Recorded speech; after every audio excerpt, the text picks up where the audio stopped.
This man. I don't talk to this youngster no more. I done got irritated. Cause this conversation ain't got no substance. A nigga talking my city, but don't own nothing. Where you own something at my city? I don't need J's. I bought these. I bought these shorts. I don't like talking to young dumb. Interview Charleston White takes charge rather than merely sitting back and chatting. Not your typical interview guest. From pulling out a strap on an interview, I keep a motherfucking gun, Chicago. Say, homie, you better man, you better sit down, homie. to schooling someone on respect, crime, or the tough topics no one else wants to touch, Charleston isn't afraid to check anyone who comes at him wrong. In this video, we're showcasing the times Charleston White checked interviewers. Let's begin with the moment when Charleston White confronts Vlad about the effects of his gangster interviews. He doesn't hold back. He acknowledges that occasionally he gets annoyed with Vlad, particularly when guests brag about the individuals they killed, but no one ever probes the families or suffering of the victims. Charleston brings up a striking incident when he spoke with the mother of FBG Duck following the murder of her son. She was still in mourning, crying over the death of her other children as well as Duck from gun murder. Charleston emphasizes the great emotional toll she suffered and how she had lost several children as well. He questions Vlad, noting that although his interviews usually highlight the criminal aspects of the streets, they neglect to highlight the tales and families of the victims. I get a little upset with you sometimes, Vlad. I say, man, he put all them gangsters on there and they saying all these victims.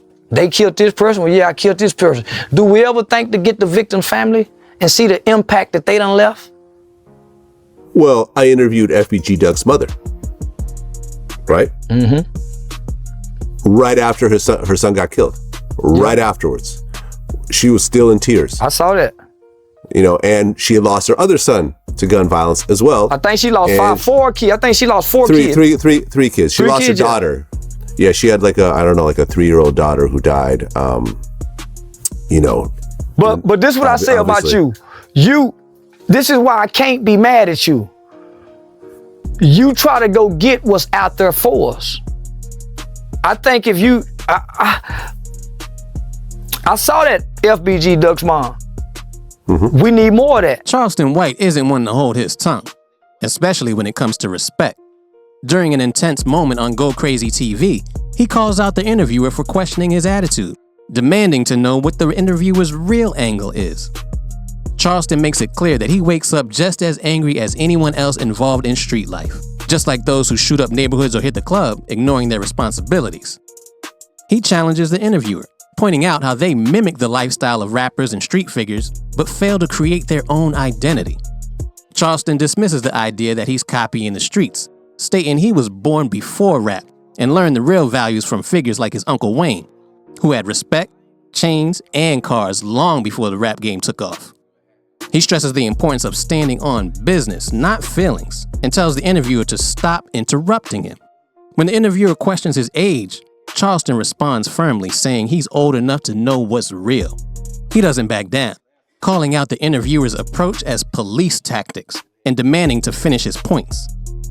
This moment highlights Charleston's no-nonsense attitude, schooling interviewers on the difference between being real and pretending. Nigga, let's get straight to it, shit. I got the question. What the fuck is wrong with you? What? Like, what you be on? Like, what's your angle? Like the way, like, what you... I'm angry. I figured. I wake up just like the rest of you that shoot up the neighborhood, nigga.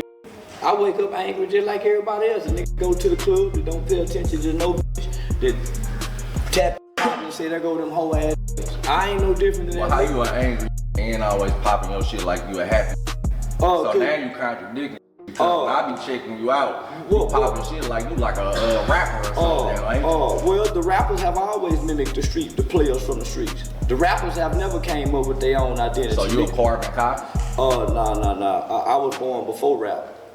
I mimicked Uncle Wayne them, who had a watch, who had a chain, who had a pinky ring, and who had cars that they own in barbershops. Yeah, I'm a barbershop. But to go back to your feelings, yeah, contradiction. Nah, we standing on business. This ain't no feelings. No, you didn't have me. Your brain, that's why I don't like talking to y'all. Nigga, I ain't young. How old are you? I ain't young. How old are you? I'm old enough to know I'm standing on business. Answer the question. How do you? Because you asked me a question and you won't let me answer. You asked me a question, but you on some police shit. I asked you something. You go with the police question. Your first question. Your first question was. What's the first question? Let me see how old ass got I'm done. Get them back their money. They won't let me answer the question. Get back their money. When it comes to speaking his truth, especially when he feels mistreated, Charleston White is unreserved. He leaves DJU defending his behavior and criticizing hypocrisy. When asked about his choice to assist the moms of dead gang members, Charleston plainly notes the double standard existing in Chicago society. He said that although some blame him for helping, they have not provided the mothers of King Von or FBG Duck the same support. Why should I help them when y'all ain't helping their mamas? He openly says.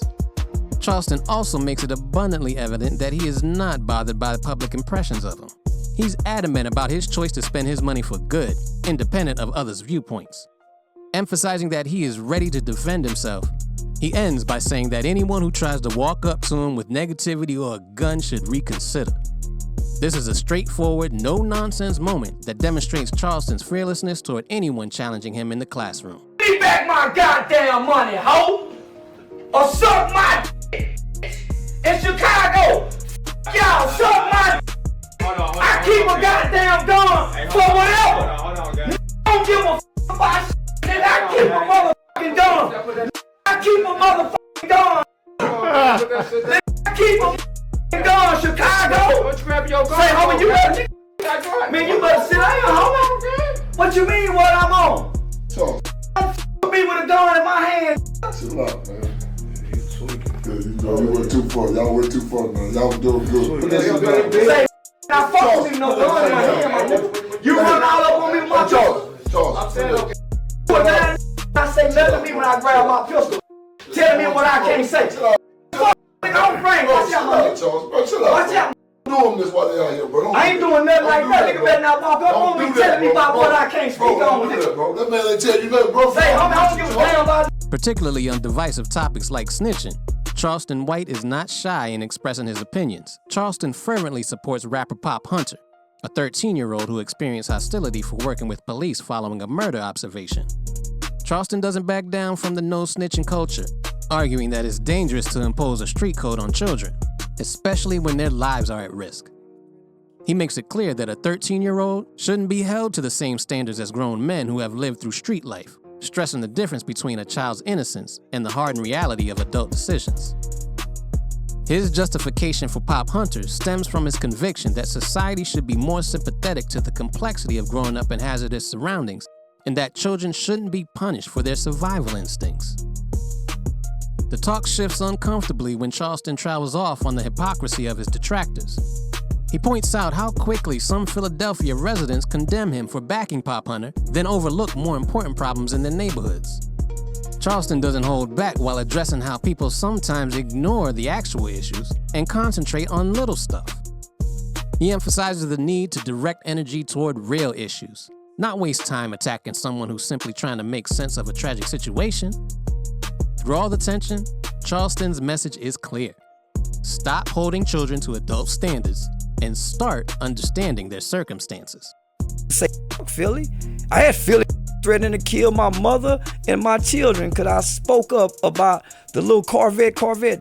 Yeah. So you mean to tell me you go overlook all the shit that go on in Philly and focus on what the Texas said? Man, don't embarrass yourselves like that, homie. It's a you really want to do something to that done really done something to you. You should put that energy on. But the thing is that you spoke on the Corvette saying that. What was your stance on it? Because people stopped messing with him.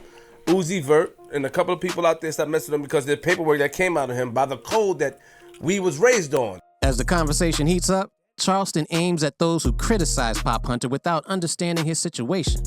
He points out that nobody expects a child to have the same moral compass as someone who has been through the streets. He sharply challenges Queen's Flip and the critics, asking if they had ever been in the position to make such a choice. Have you ever been convicted of a murder? Charleston presses, emphasizing that they can't judge a child's actions through the lens of an adult code. Man, wasn't no 13-year-old kid raised on that code. How you know that? 13 killing.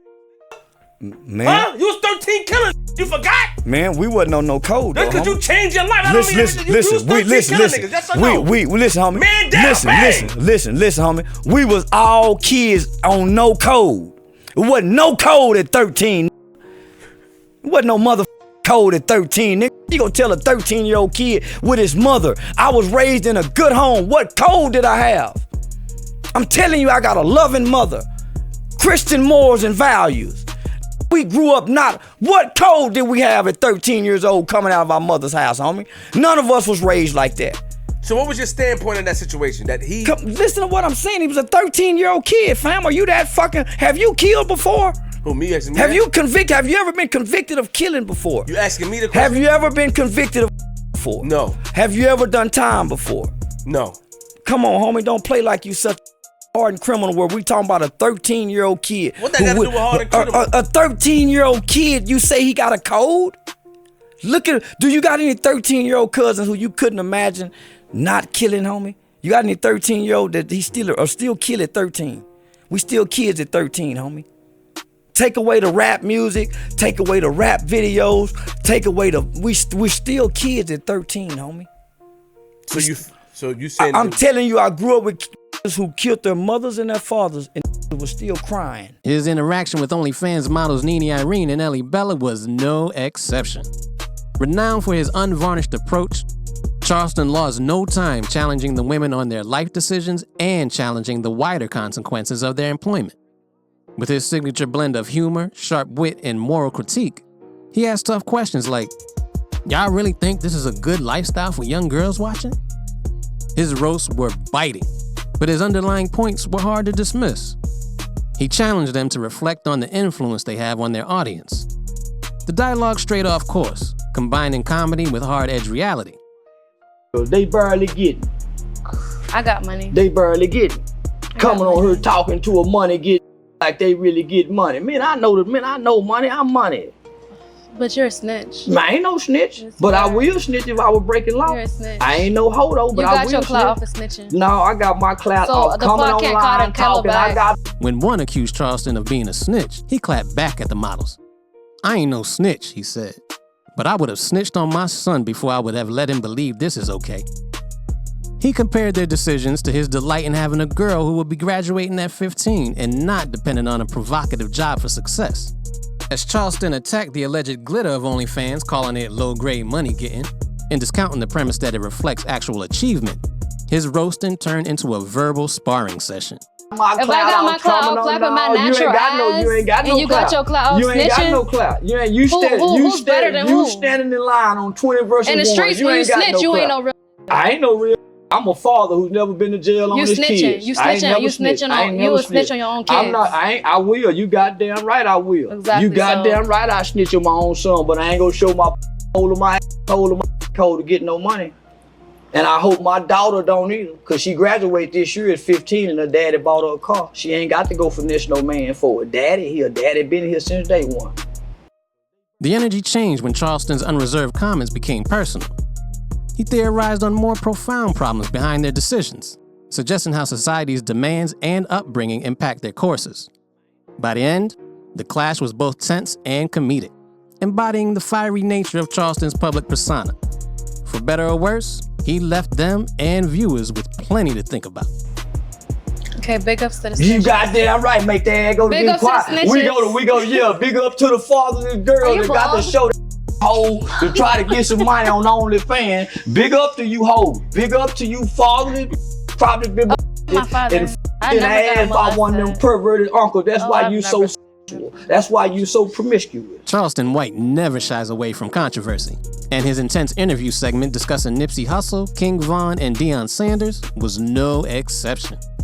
Renowned for his unreserved views, Charleston questioned the celebration of people he felt either reinforced negative narratives or failed to significantly improve their local communities, emphasizing that their gang ties and violent legacies made them unworthy of respect in his view.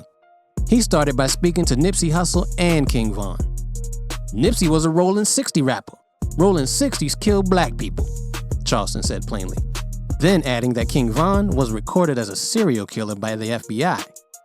Why wouldn't I say forget them? He said, emphasizing his contempt for elevating people connected to harmful behavior. Charleston's criticism adopts a more intimate voice. Labeling King Von as an idolized worship celebrity, Charleston voices annoyance over society's obsession with celebrities like King Von, while neglecting the hardships of common people, especially the relatives of victims disrespected by rappers. So Nipsey Hussle is a rolling 60 rapper. Okay. Rolling 60s do what? Kill black people. So he's a Crip rapper, rolling 60, right? Mm-hmm. King Von is a serial killer, documented by the FBI. Yeah. Who wouldn't say fuck them? Okay, what about Deion Sanders? But why? Who he killed? He's a idolized worship celebrity. But why? He ain't killed nobody. He's an idolized worship celebrity. So that's a hater. No, this is what I'm saying. Where was y'all at when they were saying smoking Tuka? Because Tuka was a kid. That was doggone. Hold on. I'm talking about Deion Sanders. You already made your point about King Von. I'm saying Deion Sanders. So let's just say this. So Tuka's mother is still alive. You are hold on. This is what I'm saying. So why are y'all so stuck on Deion Sanders, homie, when these kids' mothers are still alive who these rappers disrespect? And y'all don't have nothing to say about that. I'm not talking about that, Charleston. All I'm saying is you're pressing me by Deion, and I'm saying you just defended King Von. King Von, 5 people came up dead for King Von to come out of jail. What about their family? I'm not talking about So King it's Von. easy to say fuck Deion. No, but why? You made such a because he's a worship idolized celebrity. That sounds like a hater. Who we think sold out. He didn't sell out. You say he didn't, but it's some of us that say he did. That's cool. So we have our opinions. You just happen to be a celebrity who knows this celebrity. Yes, sir. But I bet if you come to the barbershop, I bet it's a bunch of people saying Deion, because they got to pay bills. Because I guarantee you we don't give a damn about Deion. Because I guarantee you this. And I'm going to drop the mic with this one. Ooh, I bet you the same people who say Deion, including yourself, would do the same thing Deion has done. I done already not did it. I just walked away from $5 million. That publicly. ain't talking about. And I could have done a whole lot for my community with that $5 million. Guess what? I'm still doing more without that $5 million. I walked away from $5 million. Okay, that's you. But everybody in that damn barbershop. You just said in that barbershop. You just said including me though. If you were have to ask a person if you would want Deion Sanders' life, or if you could change into Deion Sanders' life, to hell with Deion Sanders at this particular point. You would change lives with Shador Sanders. You would change lives with Shiloh Sanders. You would change. That you talking your little 2 cents in that barbershop. The only reason you would change lives because you're looking to see what the possessions they got. You don't know what soul they walk with. You don't know what spirit they possess. You don't know what demons they battle. You don't know what vices. You don't know none of that. So you're looking at the outer, and I don't think most people would do that. I hope you enjoyed this video. Before you leave, give a thumbs up and subscribe to the channel.